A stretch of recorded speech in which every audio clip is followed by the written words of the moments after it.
안녕하세요. 오늘 여러분과 나누고 싶은 이야기는 제가 살아온 삶 속에서 느낀 가족의 진짜 의미에 대한 것입니다. 가족은 우리에게 가장 큰 행복을 주기도 하지만 때론 가장 큰 상처를 주기도 하죠.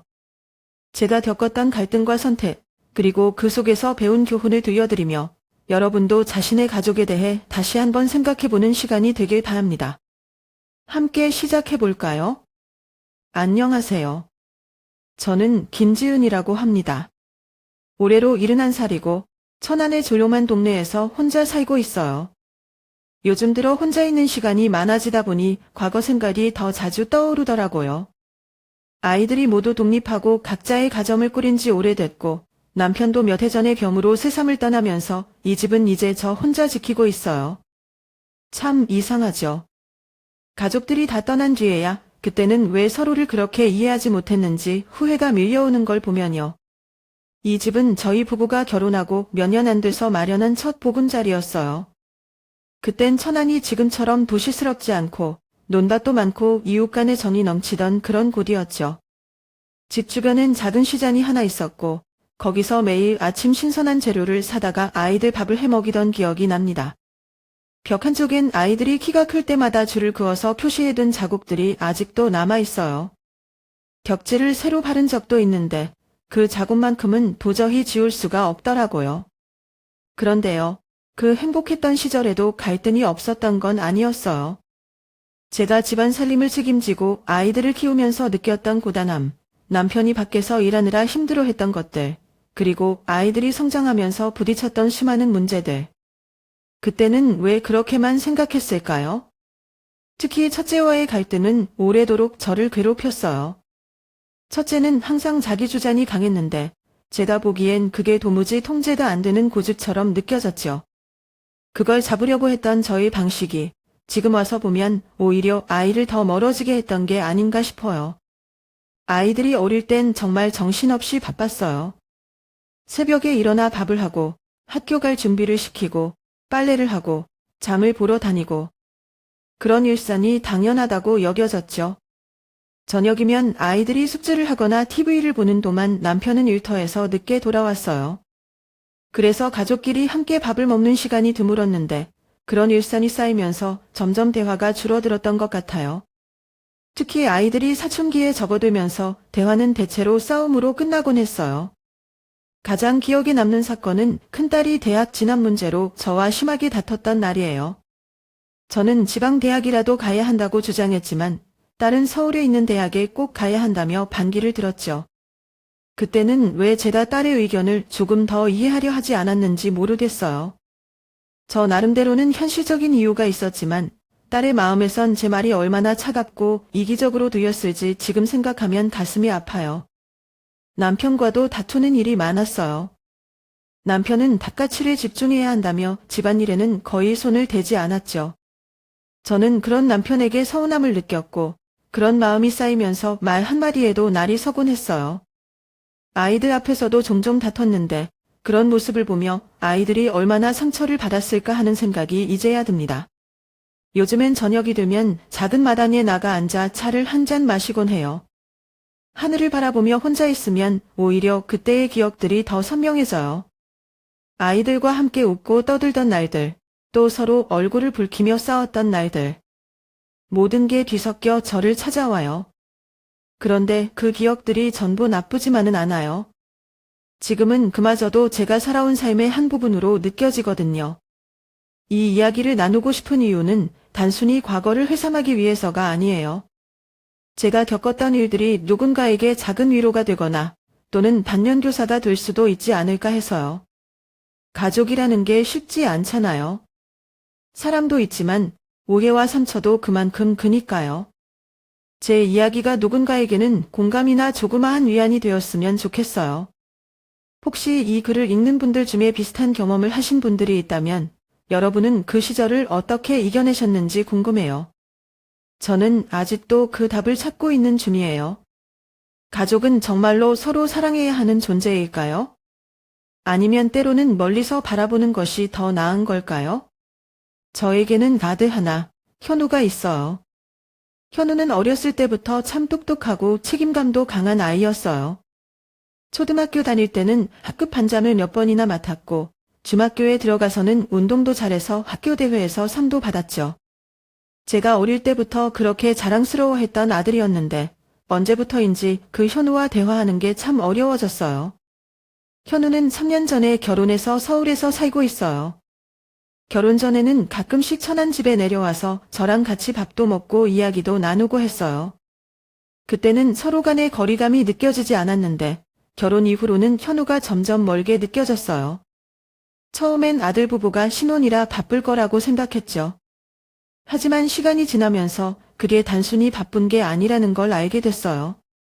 현우가 가끔 연락을 해올 때는 대부분 부탁이 있을 때였어요. 한 번은 이런 일이 있었어요. 엄마, 이번에 집 이사 가는데 손 좀 도와주실 수 있어요? 저는 그때 허리가 많이 안 좋아서 한의원에 다니고 있었는데도 그래도 아들 내외가 도움이 필요하니까 기쁜 마음으로 올라갔어요.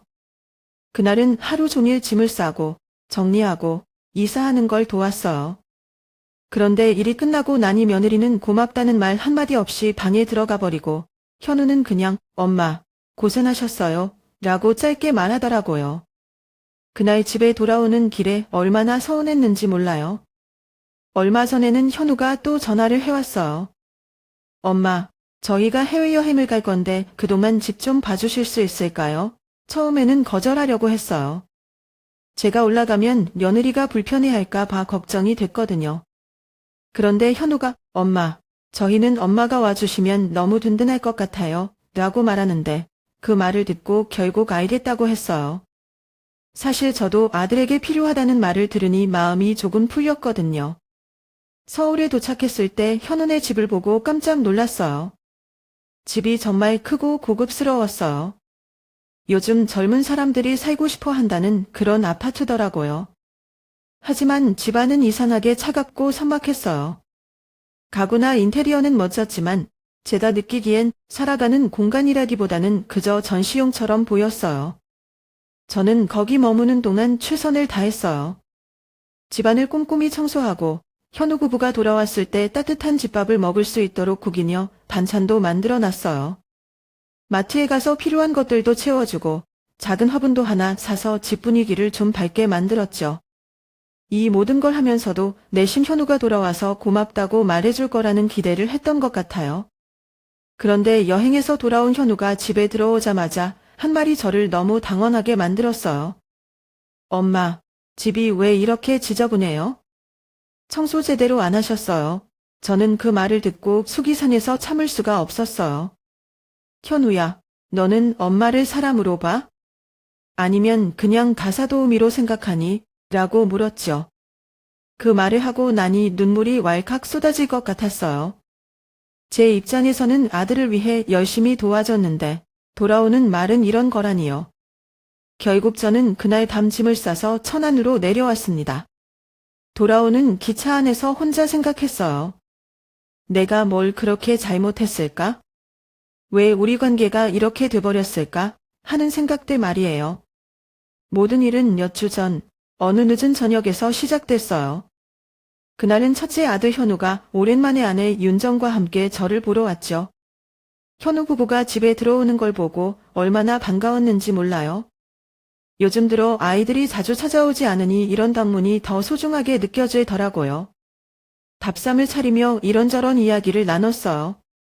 며느리 윤정은 서울 생활이 바쁘다며 가끔 저를 내려오지 못해 죄송하다고 했고 현우는 회사 일이 힘들다며 하소연을 늘어놨어요. 저는 그저 아이들이 건강하게 잘 지낸다는 소식만 들어도 마음이 놓였어요. 하지만 식사를 끝내고 차를 마시며 앉아있던 중 대화가 점점 무거워졌습니다. 현우가 갑자기 진지한 표정으로 말했어요. 엄마, 이 집이 너무 크지 않으세요? 혼자 마시기엔 좀 힘들지 않으실까 싶어요. 처음엔 그 말이 단순한 걱정처럼 들렸어요. 저도 이 집을 혼자 관리하는 게 가끔 힘들다고 느낀 적이 있거든요. 그런데 현우의 말은 거기서 멈추지 않았어요. 엄마, 차라리 이 집을 하시고 서울로 올라오세요. 저희랑 가까운 데서 지내시면 더 편하시잖아요. 그리고 집값도 꽤 나달 텐데 그 돈으로 투자도 하실 수 있고요. 그 순간 제 가슴이 철렁 내려앉는 것 같았어요.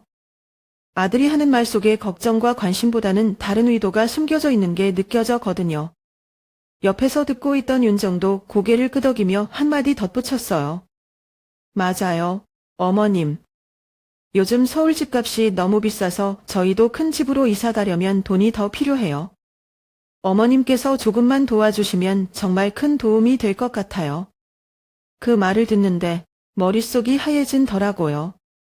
제가 힘들게 지켜온 이 집은 단순한 재산이 아니었어요.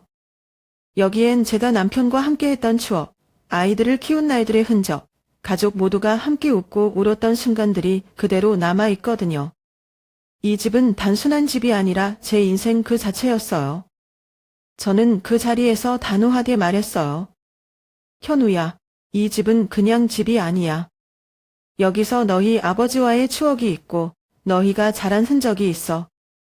내가 이걸 팔아서 다른 데로 이사 간다는 건 상상도 할 수 없어. 현우는 잠시 말을 잇지 못하더니 한숨을 쉬며 고개를 끄덕였어요. 알겠어요, 엄마. 그냥 생각해 보시라고 말씀드린 거예요. 억지로 하라는 건 아니니까요. 윤점은 말없이 차를 마셨지만 표정은 어딘가 불편해 보였어요. 저는 그날 밤 내내 잠을 이루지 못했어요. 아들의 말이 정말 저를 걱정해서 나온 건지 아니면 돈이 필요한 상황에서 나온 건지 계속 떠오르더라고요. 저는 아들에게 아무런 도움이 되고 싶지 않은 건 아니에요. 하지만 제가 평생을 바쳐 지켜온 이 집을 그렇게 쉽게 포기할 순 없었어요. 이 집을 떠나는 건 단순한 이사가 아니라 제 삶의 일부를 잃는 것 같았거든요. 몇 주 뒤, 큰딸 지연이와 막내딸 소은이가 저를 보러 왔어요. 두 딸이 같이 온 건 오랜만이라 얼마나 반가웠는지 몰라요. 주말 아침, 집안 가득 퍼진 커피 향 속에서 딸들과 도란도란 이야기를 나누는데 마음이 참 따뜻했어요. 그런데 대화가 길어지면서 그 따뜻함은 점점 다른 방향으로 흘러가기 시작했죠. 큰딸 지연이는 어렸을 때부터 똑 부러지고 현실적인 아이였어요. 회사에서도 능력을 인정받아 중간관리자로 일하고 있는데 오늘도 특유의 진지한 표정으로 말문을 열더라고요. 엄마, 저도 며칠 전에 현우 오빠랑 얘기했는데요. 엄마도 이제 좀 현실적으로 생각하셔야 할 것 같아요. 오빠 말이 틀린 건 아닌 것 같아요. 이 집은 너무 크고 유지하기 힘들잖아요. 그 말을 듣는 순간 마음이 철렁 내려앉았어요. 저는 현우와의 대화가 다른 아이들에게도 공유됐다는 사실에 당황스러웠고 지영이가 동조하고 있다는 게 더 충격적이었죠. 지영아, 왜 내가 그렇게 말하니? 엄마가 여기서 사는 게 그렇게 문제니? 제가 물었지만 지연이는 말을 바로 이어가지 않았어요. 그러다 한참 뒤에 입을 열었어요. 엄마, 저희도 현실적인 문제를 생각 안 할 수가 없어요. 엄마 혼자서 이 큰 집을 유지하는 것도 힘들고 저희도 지금 상황이 여유롭지 않으니까요. 엄마가 집을 정리하시고 우리랑 가까운 데로 이사 오시면 다들 더 편하지 않을까요? 그 순간 저는 지연이의 말 속에서 어렴풋이 숨겨진 의도를 느꼈어요. 말은 돌려서 했지만 지연이 역시 집에 대한 기대를 하고 있는 게 분명해 보였거든요. 그런데도 딸의 말을 믿고 싶어서 다시 물었어요. 그럼 너도 이 집을 팔아야 한다고 생각하는 거니? 내 생각은 뭐니? 지연이는 대답 대신 고개를 살짝 끄덕였어요. 옆에서 조용히 듣고 있던 막내 소은이가 나지막한 목소리로 끼어들었어요. 엄마, 저도 언니 말이 이해는 가요. 요즘 서울 집값이 너무 비싸서 저도 월세 부담이 크거든요. 엄마가 서울 근처로 오시면 우리 다 같이 더 자주 볼 수도 있고 서로 도울 수도 있잖아요. 소은이의 말을 듣는 순간 마음이 더욱 무거워졌어요. 막내딸은 항상 밝고 명랑해서 이런 얘기를 할 줄 몰랐거든요. 하지만 그녀의 말 속에서도 자신만의 필요를 채우고자 하는 마음이 느껴졌어요. 저는 잠시 생각하다가 말을 꺼냈어요. 얘들아, 엄마가 이 집을 지키는 이유는 단순히 여기서 오래 살아서가 아니야. 이 집은 너희 아버지와의 추억, 너희가 어린 시절을 보낸 모든 순간이 담긴 곳이야. 엄마에게 이 집을 떠나라는 건 너무 큰 희생이야. 지영이는 조금 이해한다는 듯 고개를 끄덕였지만 여전히 아쉬운 표정을 지었어요. 소은이는 아무 말 없이 고개를 숙였고요. 그날 대화는 거기서 끝났지만 제 마음은 하루 종일 무겁지만 했어요. 아이들이 왜 이런 말을 하는지 이해는 가요. 지금 세상이 얼마나 팍팍한지, 아이들이 경제적으로 얼마나 힘든 상황에 놓여 있는지도 알아요. 하지만 한편으론 씁쓸해요. 제게 있어서 가족은 서로 사랑과 위로를 주는 존재인데, 이제는 계산과 이익이 더 중요한 관계가 된 것 같아서요. 그날 밤, 혼자 앉아 집안을 둘러봤어요. 거실에 오래된 소파, 벽에 걸린 가족 사진, 창문 밖으로 보이는 정원까지. 모든 것이 저에게는 너무나 소중한데, 이 아이들에게는 그저 돈으로 환산될 수 있는 무언가인 걸까요? 저는 그 답을 아직 찾지 못했어요. 현우와 지영이가 집으로 계약서를 들고 찾아온 그날 밤, 저는 불안한 마음에 잠을 잘 수가 없었어요. 두 아이가 이 집을 팔게 하려는 의도가 너무 명확해 보였거든요. 그들의 말 속에 애정보다는 계산과 이익만 느껴졌어요. 그래서 다음날 막내딸 소은이를 불렀습니다. 겸소속이 깊고 예리한 소은이라면 뭔가 알고 있을 것 같았거든요. 소은이가 집에 들어오자마자 눈치를 챘는지 조심스럽게 묻더라고요. 엄마, 무슨 일 있으세요? 얼굴이 안 좋아 보여요. 저는 현우와 지연이가 계약서를 들고 와서 한 말을 소은에게 자세히 이야기했어요. 이야기를 들은 소은이는 잠시 머뭇거리더니 결국 진실을 털어놓기 시작했어요. 엄마, 사실은 제가 이걸 말할까 말까 많이 고민했어요. 그런데 이제는 말씀드려야 할 것 같아요. 그 순간 제 가슴이 철렁 내려앉았어요. 무슨 얘기를 하려는 건지 직감적으로 알 것 같으면서도 듣기 두려웠어요. 소은이는 한숨을 내쉬며 말을 이어갔습니다. 현우 오빠랑 지영 언니가 이미 몇 달 전부터 이 집을 탈 계획을 세우고 있었어요. 둘이 따로 변호사도 만나고 계약서 내용도 다 준비한 상태예요. 언니는 서울에서 아파트 대출을 줄이려고 하고 오빠는 사업 확장을 위해 돈이 필요한데요. 그래서 엄마를 설득하거나 아니면 압박해서라도 도움받으려는 거예요. 소은이의 말에 머리가 멍해졌어요. 저는 아이들이 이런 행동을 한다는 걸 상상도 못했거든요. 하지만 소은이는 더 충격적인 이야기를 이어갔습니다. 그리고 엄마를 서울로 모셔가면 더 쉽게 이 일을 처리할 수 있을 거라고 얘기했대요. 엄마가 나이가 드셨으니까 쉽게 설득할 수 있을 거라고 생각한 것 같아요. 저는 그 말을 듣고 참담한 기분이 들었어요. 어떻게 제가 낳아 기른 아이들이 이런 생각을 할 수 있을까요? 하지만 오래 슬퍼할 시간도 없었어요. 저는 곧 마음을 다잡고 소은이를 바라보며 말했어요. 소은아, 엄마 혼자서는 이 상황을 해결할 수 없을 것 같아. 내가 엄마를 도와줄 수 있을까? 우리 같이 힘을 합치면 이겨낼 수 있을 거야. 소은이는 잠시 망설이더니 고개를 끄덕였어요. 알겠어요, 엄마. 제가 도울게요. 하지만 오빠랑 언니가 워낙 치밀하게 준비한 것 같아서 저희도 제대로 계획을 세워야 할 거예요. 그날 밤, 저와 소은이는 함께 앉아 앞으로의 계획을 세웠어요. 저는 집과 관련된 모든 서류를 꼼꼼히 확인하기로 했고, 소은이는 현우와 지연의 움직임을 살펴보기로 했어요. 둘이 뭔가를 시도하려 하면 즉각 대응할 준비를 하기로 했죠. 이 과정에서 소은이는 저를 정말 많이 위로해줬어요. 엄마, 너무 걱정하지 마세요. 오빠랑 언니도 나쁜 사람은 아니에요. 그냥 욕심이 앞서서 그런 거예요. 제가 엄마 옆에서 꼭 지켜드릴게요. 소은이의 말을 들으며 저는 한편으로는 안심이 되면서도 다른 한편으로는 씁쓸한 마음이 들었어요. 가족이 서로를 위로하고 지켜주는 존재여야 하는데 왜 이런 일이 벌어졌을까 싶었거든요. 하지만 지금은 상처받을 시간이 아니었어요. 저와 소은이는 함께 이 상황을 헤쳐나갈 방법을 찾아야 했습니다. 그날 밤, 저는 비로소 깨달았어요. 가족 간의 갈등이 아무리 복잡하더라도 진심으로 믿고 의지할 사람이 있다면 어떤 어려움도 이겨낼 수 있다는 거요. 소은이는 저에게 정말 기발한 아이디어를 내놓았어요. 엄마, 오빠랑 언니한테는 우선 동의하는 척하세요. 그래야 그들이 안심하고 움직일 거예요. 그리고 그때 엄마의 법률 대리인을 통해 상황을 바로잡을 수 있을 거예요. 처음엔 이런 방법이 정말 맞는지 망설였어요. 그래도 지금까지 제가 혼자 해결하려고 했던 방법으론 상황이 나아지지 않았으니 소은이의 말대로 해보기로 했죠. 그래서 저는 마음을 다잡고 현우와 지영의 계획에 일부러 동의하는 태도를 취하기로 했습니다. 일주일 뒤 현우가 전화를 걸어왔어요. 엄마, 그 계약서 생각해 보셨어요?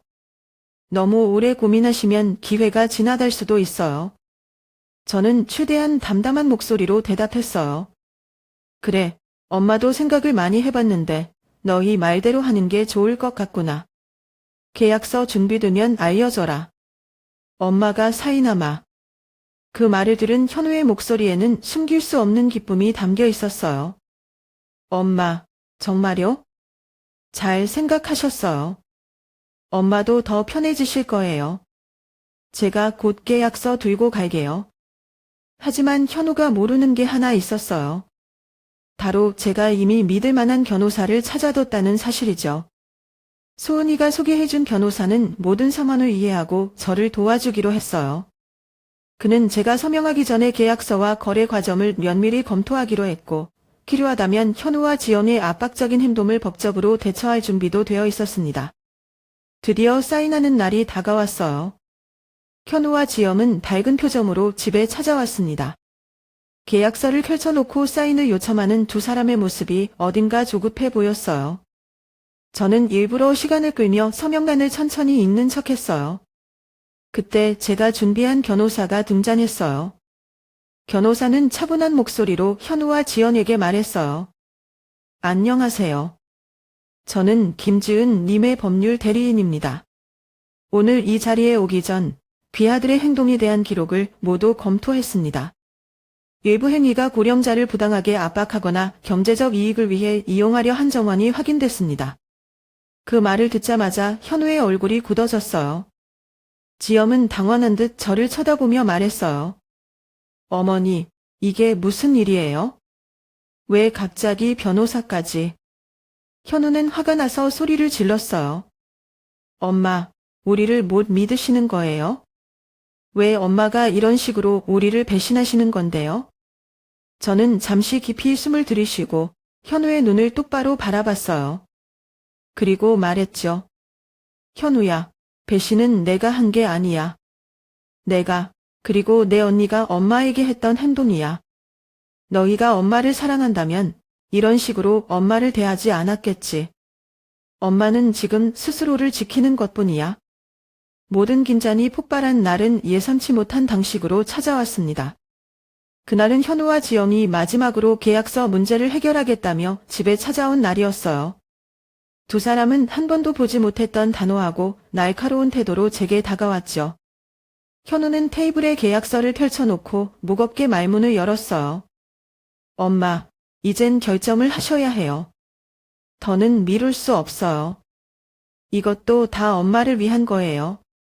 저는 차분히 대답하려고 했어요. 현우야, 엄마는 내가 하는 말이 뭔지 충분히 이해해. 하지만 이 집은 너희 아버지와의 추억, 너희를 키우며 쌓아온 모든 시간이 담긴 곳이야. 그걸 포기하는 건 엄마에게 너무 큰 고통이야. 하지만 제 말이 끝나기도 전에 현우는 갑자기 손바닥으로 케이블을 3개 내려쳤어요. 엄마, 왜 이렇게 고집을 부리세요? 우리 다 이렇게까지 설명했으면 들어주셔야 하는 거 아니에요? 엄마가 계속 이러시면 우리도 다른 방법을 찾을 수밖에 없어요. 현우의 목소리는 방 안을 가득 채웠고 그의 얼굴엔 분노가 서려 있었어요. 저는 순간 너무 놀라서 말문이 막혔어요. 지영은 옆에서 아무 말 없이 눈을 피하고 있었지만 그녀의 표정에서도 불편함과 초조함이 묻어났어요. 그때 제 심장이 갑자기 빠르게 뛰기 시작했어요. 가슴이 답답하고 숨이 막히는 느낌이 들었어요. 현우의 분노 섞인 얼굴을 마지막으로 기억하며 저는 그 자리에서 그대로 쓰러졌어요. 눈을 떴을 땐 병원 침대에 누워 있었어요. 머리가 어지럽고 온몸이 무서웠지만 제 옆에 앉아있는 소은이가 눈에 들어왔어요. 소은이는 제 손을 꼭 잡고 있었고 눈은 울어서 빨갛게 부어 있었어요. 엄마, 이제 괜찮아요. 너무 무리하셨던 거예요. 여기 병원에서 푹 쉬세요. 엄마 곁에 제가 있어요. 소은이의 목소리는 다정했지만 그 속엔 깊은 걱정이 담겨 있었어요. 저는 약한 목소리로 물었어요. 현우랑 지연이는 어디 있니? 소은이는 잠시 말을 잇지 못했어요. 머뭇거리다가 조심스럽게 대답했어요. 오빠랑 언니한테는 연락했는데 별다른 답이 없었어요. 엄마가 병원에 계신 걸 아는데도 오지 않았어요. 그 말을 듣고 제 마음이 참담해졌어요. 아무리 갈등이 있었더라도 가족이 병원에 입원했다는 소식을 들었으면 와서 걱정해주는 게 당연한 일이잖아요. 하지만 현우와 지영은 오지 않았어요. 그날 밤 병원 침대에 누워 창밖을 보며 생각했어요. 피로 맺어진 가족이지만 진정한 가족의 의미는 단순히 혈연이 아니라고요. 서로를 아끼고 존중하며 진심으로 마음을 나눌 때만이 가족다운 관계가 만들어지는 게 아닐까요? 소은이가 제 옆에서 잠든 모습을 보며 저는 비로소 깨달았어요. 제게 정말 소중한 사람은 저를 끝까지 지켜주는 소은이처럼 진심으로 곁에 있어 주는 이들이라는 거려. 그날 이후로 저는 더 이상 누구에게도 제 소중한 것을 빼앗기지 않겠다고 결심했어요. 더 이상 제가 사랑하는 것들을 지키기 위해 미안해하거나 물러서지 않기로요. 퇴원한 뒤 저는 소은이와 함께 집으로 돌아왔습니다. 병원에서 며칠 동안 누워 있었던 시간은 몸은 고되었지만 제 인생에서 가장 많은 생각을 하게 해준 시간이기도 했어요. 집으로 돌아온 뒤에도 며칠 동안 거실 창가에 앉아 조용히 차를 마시며 생각에 잠겼습니다. 제가 그토록 지키고 싶었던 이 집이 가족 간의 갈등의 중심이 되었다는 사실이 너무 가슴 아팠어요. 이 집은 저에게 추억의 보물 상자 같은 곳인데 아이들에게는 그저 재산으로만 보였던 걸까요? 그러면서도 저는 다일이 됐어요. 이런 갈등을 더 끌고 갈수록 가족이 하는 이름 아래 숨겨진 상처는 더 깊어질 뿐이라는 거려. 결국 저는 결단을 내렸습니다. 가족 모두에게 저의 진심을 전하고 이 문제를 끝내기로요. 그래서 모든 자식들을 집으로 불렀습니다. 현우, 지영, 그리고 소은이까지 모두 한자리에 모였습니다. 아이들이 거실에 둘러앉아 저는 조용히 입을 열었어요. 얘들아, 엄마가 퇴원한 이후로 많은 생각을 했다. 이 집 때문에 우리가 이렇게 멀어지는 걸 더는 보고만 있을 수 없어서 결정을 내렸다. 현우와 지영은 긴장한 표정으로 저를 바라봤고 소은이는 조용히 제 곁에 앉아 있었습니다. 저는 차분히 말을 이어갔어요. 엄마가 변호사와 함께 유언장을 새로 작성했다. 이 집은 엄마가 살아있는 동안은 그대로 유지할 거다. 그리고 엄마가 떠난 뒤에는 집을 팔아서 그 돈을 너희 셋에게 공평하게 나누기로 했다. 그 말을 들은 현우의 얼굴에는 안도의 기색이 보였어요. 하지만 제가 다음 말을 꺼내자마자 분위기가 달라졌습니다. 하지만 엄마가 한 가지를 더 추가했다. 소은이에게는 조금 더 큰 몫을 남기기로 했다. 소은이는 엄마가 가장 힘들었을 때 끝까지 옆에 있어줬다. 그래서 엄마는 소은이에게 그 보답을 하고 싶다. 현우의 얼굴이 굳어졌고 곧바로 목소리를 높이며 말했어요. 엄마, 이건 불공평해요. 저희는 다 똑같이 엄마의 자식인데 왜 소은이만 특별 대우를 받는 거예요? 저는 한숨을 쉬며 현우를 똑바로 바라봤어요. 현우야, 공평하다는 게 꼭 똑같이 나누는 걸 의미하는 건 아니야. 공평하다는 건 각자 다 한 만큼, 그리고 필요한 만큼 나누는 거야. 너희가 엄마를 사랑하고 엄마를 존중하는 태도를 보여줬다면 엄마가 다른 결정을 했을지도 몰라. 하지만 지금 너희의 행동을 돌이켜보면 너희는 엄마를 생각하기보다 자기 이익을 더 앞세웠잖니. 지영은 말없이 고개를 숙였고 소은이는 조용히 제 손을 잡았습니다. 현우는 여전히 화가 난 표정으로 말했어요. 그래도 이렇게 하시면 우리 가족 관계는 더 나빠질 거예요. 저는 마지막으로 단호하게 말했습니다. 관계를 망치는 건 내가 아니라 너희가 한 행동들이야. 엄마는 가족 간의 사랑이 재산 때문에 훼손되는 걸 더는 두고 볼 수 없었어. 만약 너희가 정말로 가족이라면 서로를 더 이해하려고 노력해보렴. 그날 이후 집은 다시 조용해졌습니다. 하지만 제 마음은 후련했어요. 저는 제 결정을 후회하지 않아요. 진정한 가족의 의미를 되찾기 위해서는 때로는 단호하게 행동해야 한다는 걸 깨달아니까요. 가족은 피로만 연결된 것이 아니라 서로를 존중하고 진심으로 마음을 나눌 때 비로소 진정한 가족이 된다는 걸 다시금 느낀 하루였습니다. 소은이가 엄마로부터 조금 더 많은 몫을 받았다는 소식이 가족 안에서 잠시 소란을 일으켰지만 소은이는 그 상황을 조용히 받아들였어요. 저는 소은이가 그 돈으로 서울에서 작은 집을 마련하거나 자신의 삶을 더 안정적으로 만들 거라고 생각했어요. 그런데 소은이는 전혀 다른 결정을 내렸습니다. 몇 주가 지난 어느 날, 소은이가 저를 찾아와 말했어요. 엄마, 오늘 저랑 같이 갈 데가 있어요. 꼭 보여드리고 싶은 게 있거든요. 소은이가 저를 데리고 간 곳은 집에서 조금 떨어진 작은 고아원이었어요. 그곳은 소박하고 오래된 건물이었지만 아이들의 웃음소리가 가득했어요. 아이들은 마당에서 서로 뛰놀고 있었고 그 한쪽에는 새로 만들어진 듯한 화사한 놀이시설이 눈에 들어왔습니다. 그 놀이시설은 색색의 미끄럼틀과 그네, 작은 정글짐으로 가득했어요.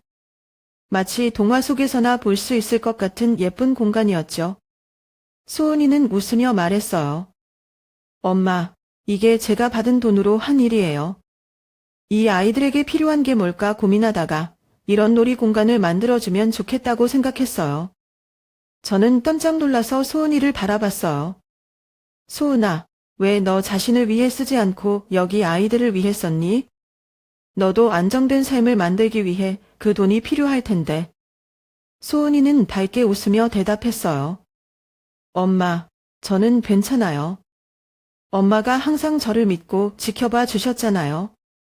제가 가진 건 이미 충분해요. 그런데 이 아이들은 부모도 없고 세상에서 제일 필요한 사랑과 행복이 부족해 보이더라고요. 그걸 조금이라도 채워주고 싶었어요. 이런 공간에서 뛰어놀면서 이 아이들이 웃음을 잃지 않고 자랄 수 있으면 좋겠어요. 소은이의 말에 저는 아무 말도 할 수 없었어요. 그저 뭉클한 마음으로 그녀를 바라볼 뿐이었죠. 그때 고아원의 원장이 다가오셔서 감사의 인사를 전했어요. 김소은 씨 덕분에 아이들이 정말 좋아해요. 매일 아침 일어나자마자 여기서 놀겠다고 달려오거든요. 아이들이 이렇게 즐겁게 뛰노는 걸 보면 저희도 너무 행복합니다. 그날 고아원에서 아이들이 놀고 웃는 모습을 보며 저는 마음 깊이 감사함을 느꼈어요. 소은이는 제가 기대했던 것보다 훨씬 더 큰 사람으로 자라 있었어요. 집으로 돌아오는 길에 저는 소은이에게 말했어요.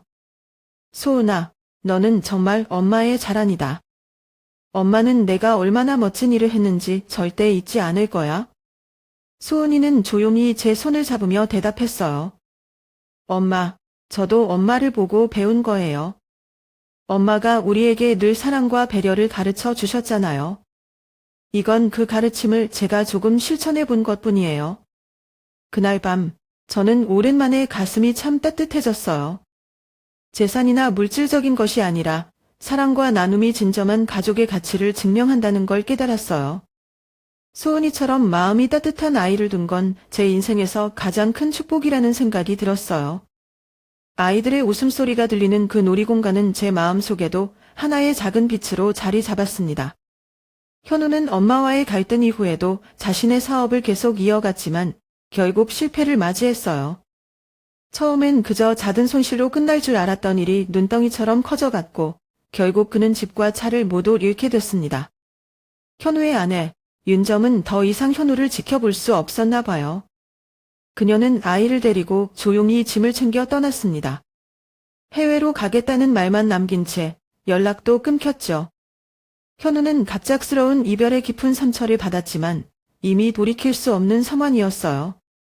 지금은 서울 외곽의 작은 원룸에서 살면서 일용직으로 생계를 유지하고 있다고 들었어요. 한편 지엄은 여전히 큰돈을 벌겠다는 야망에 사로잡혀 있었어요. 그녀는 직장을 그만두고 여러 가지 투자에 도전했지만 운은 따라주지 않았습니다. 몇 번의 실패 끝에 빚만 늘어나게 되었고 결국 그녀도 자신의 집을 팔아야만 했어요. 지금은 외곽의 작은 아파트에서 조용히 지내며 재기의 기회를 노리고 있다고 해요. 이 소식을 들을 때마다 제 마음은 복잡했어요. 현우와 지연이 이렇게까지 어려운 상황에 처한 게 안타깝기도 했지만 그들의 선택이 이런 결과를 가져왔다는 사실을 부정할 수는 없었으니까요. 하지만 제 곁엔 소원이 가 있었어요. 소은이는 여전히 고아원에서의 활동을 이어가며 저와 함께 아이들을 돌보고 있었습니다. 어느 날 소은이와 함께 고아원에 가서 아이들이 웃고 떠드는 모습을 보며 저는 문득 생각했어요. 내가 했던 선택이 틀리지 않았구나. 내 마음속에 있던 가족의 의미를 지키기 위해 노력한 게 헛되지 않았구나. 소은이는 저를 보고 웃으며 말했어요. 엄마, 여기 올 때마다 마음이 따뜻해지지 않아요? 저는 아이들의 웃음소리를 들으면 내가 뭔가 좋은 일을 하고 있다는 생각이 들어요. 저는 소은이의 말을 들으며 고개를 끄덕였어요. 맞아, 소은아. 엄마도 내가 곁에 있어서 참 행복해. 내가 아니었으면 엄마는 이 힘든 시간을 이겨내지 못했을 거야. 그날 이후로도 우리는 종종 고아원을 방문하며 아이들과 시간을 보냈어요. 아이들의 밝은 웃음소리는 저에게 앞으로도 힘을 내어 살아갈 이유를 만들어줬어요. 현우와 지연에게 연락은 오지 않았지만 저는 여전히 그들이 잘 되기를 바라고 있어요. 인생이란 한 번의 실수로 끝나는 것이 아니니까요. 시간이 지나면 그들도 자신들의 선택을 돌아보고 더 나은 길을 찾게 되지 않을까 기대하고 있습니다. 소은이와 함께하는 지금의 삶은 힘든 시간 끝에 찾아온 작은 축복 같아요. 그리고 저는 오늘도 감사한 마음으로 하루를 살아갑니다. 지금까지의 일을 되돌아보면 마음이 참 여러 가지로 복잡합니다.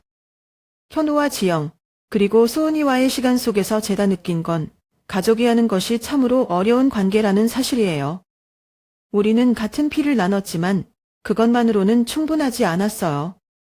서로를 이해하고 존중하며 진심으로 사랑하지 않으면 가족이 하는 이름 아래에서도 상처가 생길 수 있다는 걸 깨달았어요. 현우와 지연이 했던 행동은 분명 저를 아프게 했습니다. 그들이 보여준 욕심과 태도는 제가 기대했던 가족의 모습과는 거리가 멀었어요. 하지만 저는 여전히 그들이 더 나은 길을 찾아가길 바랍니다. 사람은 실수를 통해 배우고 그 과정에서 성장할 수 있으니까요. 한편 소은이를 통해 저는 진정한 가족의 의미를 다시금 깨달았습니다. 사랑은 말로만 하는 것이 아니라 행동으로 보여지는 것이고 서로를 지지하는 마음에서 비롯된다는 거려. 소은이가 제 곁에 있어준 것만으로도 저는 큰 위로를 받았고 그녀의 따뜻한 마음은 제가 인생의 어려운 순간들을 이겨낼 수 있게 해줬습니다. 가족은 완벽하지 않습니다. 때로는 실망스럽고 때로는 아프기도 하죠. 하지만 그 안에서도 우리가 서로를 사랑하고 존중하며 믿음을 지켜간다면 그 관계는 다시 꽃을 피울 수 있다고 믿어요. 중요한 건 우리가 어떤 선택을 하고 어떤 가치를 지키느냐에 달려 있는 것 같아요. 이 이야기를 들으시는 여러분은 어떻게 생각하시나요? 만약 여러분이 저와 같은 상황에 놓였더라면 같은 결정을 내릴 수 있었을까요? 아니면 다른 길을 선택하셨을까요? 저는 지금도 매일매일 스스로에게 묻습니다. 내 선택이 옳았는지, 그리고 내가 할 수 있는 최선을 다했는지요. 그 답은 시간이 지나야 알 수 있을지도 모르겠지만 한 가지는 분명히 깨달았습니다. 가족의 사람은 조건이나 계산이 아니라 진심에서 나와야 한다는 것, 그 진심이 없다면 어떤 재산도 어떤 유산도 그 가치를 대신할 수 없다는 것 말이에요. 오늘도 저는 소은이와 함께 고아원의 아이들을 보러 갈 준비를 하고 있습니다. 아이들의 밝은 웃음소리가 제게 또 다른 희망을 주겠죠. 그렇게 오늘도 내일도 우리는 삶을 배우며 살아갑니다. 여러분은 어떻게 생각하세요? 가족 간의 갈등 속에서 사랑을 지켜가는 일은 어떤 모습이어야 할까요?